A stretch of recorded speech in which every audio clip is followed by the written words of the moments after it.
शांत चावल के खेतों में अराजकता तब फटती है जब एक विशाल मेंढक दहाड़ता है।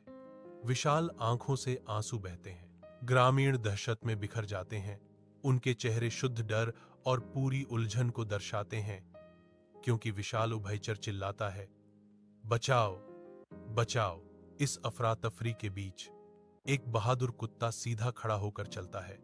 उसके कान से लगा एक फोन निराश मेंढक की ओर दौड़ता है, जो सामने आ रहे दुःस्वप्न में आशा की किरण है।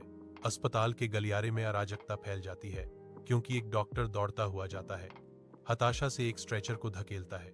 स्ट्रेचर पर एक विशाल मेंढक तीव्र श्रम के दौर से गुजर रहा है। उसका विशाल शरीर हिल रहा है। डॉक्टर मेंढक के कीमती माल को पहुंचाने के लिए संघर्ष करते हुए हवा में तेजी से फुसफुसाहट होती है। ऑपरेशन थिएटर में शांत धान के खेतों को देखते हुए एक मेंढक मेज पर लेटा है। दो मुस्कुराते हुए सर्जन मेंढक के बगल में खड़े हैं, हाथों में उपकरण सहायता के लिए तैयार है।